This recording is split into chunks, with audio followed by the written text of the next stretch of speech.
I can see your face. Oh. So this video is a long time coming. I've been thinking a lot about a lot of different things since my last upload.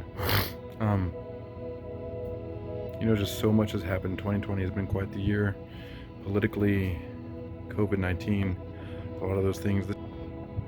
So I thought a good time to get on and kind of talk through some things. The little assembly that I am a member of, that I'm part of, that I'm however you want to put it.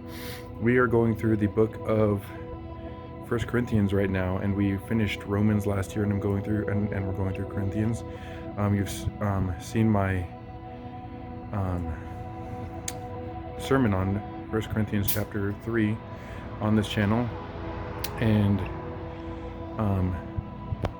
I don't think that was by accident. I think it was something that we needed. It's all about taking care of the younger brother and older brother and things of that nature. So it's just something that's important as I was thinking through it. There's a lot of different sides: mask, no mask, meet in person, watch it from home. There's a lot of things, and there's a lot of things going into the mental calculations to try and make that. Outside, I'm getting ready to work on an axe handle here, you can see, and I'm smoking my pipe. That's a video for another time. If you agree or disagree with that, that's fine. And my beard looks freaking crazy. I live in Oregon, so we got some clear weather right now. If you can hear the cars going by, I apologize. But there's been a lot to think about. A lot has happened, and I think the biggest thing that we need to remember is maturity in the Spirit. That's where we want to be. That's what we want to be seeking, is maturity in the Spirit. If you have a brother who is a Democrat, or a brother who's a Republican, it doesn't matter. They're still your brother. Your political parties do not divide us, because we are united in Christ. And I want that to be the focus of my life. I don't have perfect doctrine. We just went through 12 and 13 last 2 weeks, and this week I'm getting ready to preach on 14, and I'm doing a lot of study there. And that starts off with prophecies in tongues, and there's so much in-depth information in these chapters, and they're beautiful chapters. It's a beautiful book, and I've been so edified by the sermons that have been being given, and I want to emulate a lot of these things. I've been convicted by some things, and people, I've watched videos from people on both sides of wearing a mask, not wearing a mask. It comes down to, we want to take care of our younger brother, and I've seen good arguments for both sides, and I'm not going to state those arguments right now. I'm not involved in those arguments. I have my own personal point of view, and that may be a video coming up soon, is my point of view on masks. But right now, the point that I want to get at for you guys, for everybody, this is going to be a really short video, just as a blast to kind of say, we need to be looking for our unity in Christ. Whether it's masks, whether it's political parties, whatever it is, whatever you think it is, our unity is not that thing. Our unity is Christ. And that's the important part. That's the thing that we need to focus on. That's the thing that we need to keep our eyes on. What is your unity in Christ mean when it comes to a political party? When it comes to the things that you see that other people don't?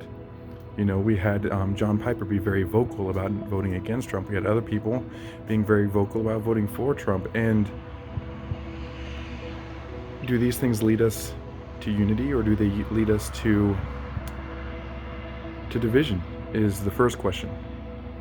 And if they're leading you to division, then you might want to reevaluate those things.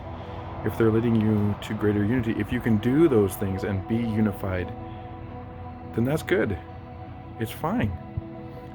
I don't think it was a coincidence that my little assembly was going through 1 Corinthians and Romans at this time. We needed that. We needed those messages about unity, about loving one another, about taking care of, about the primacy, the prime thing in this life that we should be dealing with is love, and not the mamby-pamby, all you need is love that came out of the 60s. No, I mean real love, about taking care of one another, How do you show love? As John put it, we don't just love in word, but love in deed and in truth.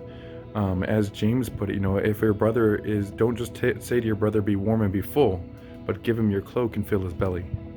Things of that nature. That is where I have been that has been my focus as I go through the end of 13, and in my study this week I was thinking about, I'm sorry for the really bright LED light, that probably will be better if I turn, I'm sorry guys, but as I go through the end of 13 in my study, I was really drawn to the point of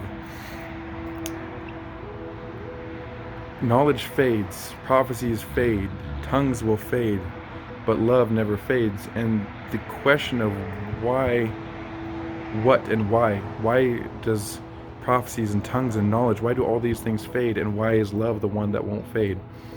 And that has to do with, in my opinion, it's an eschatological point, or a maybe not eschatological, but we don't know when the end will be, but we do know that all of us has an end. Only God does not end. Our temporal life here on this earth shall end. Our earthly physical life shall end, and we shall stand face to face with our Creator. Every man shall stand face to face with his Creator. And your knowledge won't matter at that point. Your what tongues you can speak, whether you believe those are real earthly tongues or angelic utterances or what, those won't matter. Your prophecies or revelation is another way that could be translated, that the things that have been revealed to you won't matter. What will matter is the love, because we won't need to worry about faith, hope, and love, but the primary one is love, because in the end, faith, we don't need faith. We will stand face to face with God. We will see. Before that he says, we see in part as in a mirror dimly, but later we shall know in full, or see clearly. And that's kind of the gist where I'm going is, you may not see what's going on in someone else's life. You see part of it, but God sees it all. We will know as we are known, Paul says at the end of 13. And faith will fade because we won't need it. We will stand face to face with God. Hope, we won't need to hope for anything. We will stand face to face with God, but God is love. God is love. He is just, he is love. And so therefore, love is the primary thing, because that is a primary example of what God is.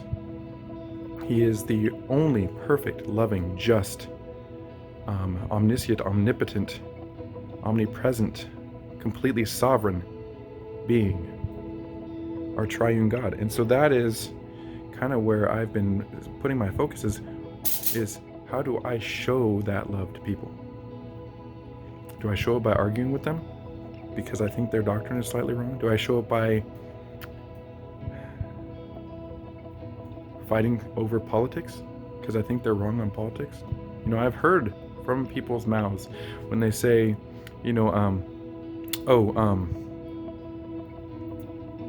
something like, well, that person can't be a Christian because they're a Democrat, or vice versa. That person can't be a Christian because they're a Republican. I've heard people say things of that nature, and I just sit back and go, how sad is that? You're basing someone's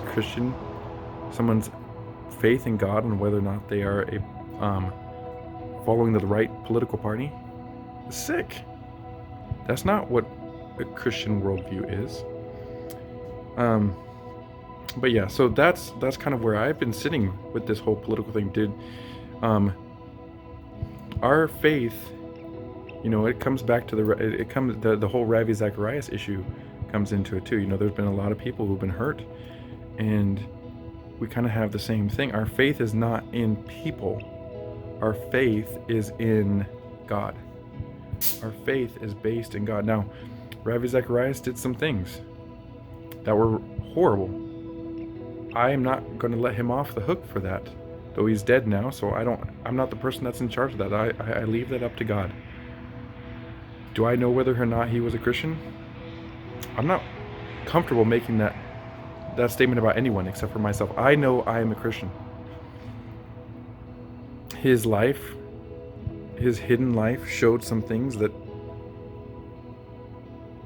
were not all that great. Does that change the arguments that he made, whether they're right or not, just because he couldn't live them out? No. It brings me back to Paul praying for the thorn in his flesh 3 times. Lord, might you deliver me from this thorn in my flesh? 3 times he prayed, and God said, my grace is sufficient for you, for my power is made perfect in your weakness. I have prayed a prayer like that God would remove from me certain sins. There's one time that I prayed to God, I was so frustrated that I had sinned again. I was so frustrated, and in the midst of my prayer, I heard God telling me, what did I say to Paul when he prayed for the thorn in his flesh? And that, I prayed, God, just make me a robot, because at least I wouldn't feel ashamed anymore. And I was struggling with sin in my life. And not to say that I've gotten over that struggle, because I'm human, I still struggle differently now than I did then. But God showed me that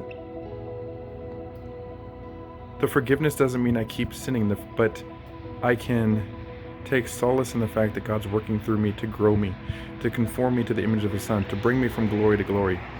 And so with this political time, if the party you voted for won, be humble. Be loving. Truly loving. Not that I'm going to rub my brother's nose in it one more time. If the party that you voted for lost, be humble. Don't put up a stink. There's lots that could be said about being submissive to the civil authority. There's lots that could be said about the fact that God puts in place those who are in charge, not us. And so that's all I have to say is just, let's make sure that is where we're standing. We're standing on brotherly love together for one another. Jesus said that the world will know that we are His disciples because of how we love. So that's where I want to be. That's what I want to be known for, how I love my fellow brother. Whether they disagree with me on theology, and there's a lot that disagree with me on theology, whether they disagree with me on soteriology, there's only a few things in the Bible that are non-negotiable. A lot of them are, they're negotiable. We can change what we believe about certain things when we read the Bible more clearly. Reformed, excuse me here, my arm is getting tired and I'm holding the phone.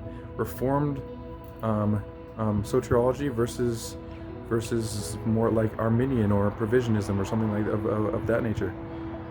We can change those things, and it doesn't change God.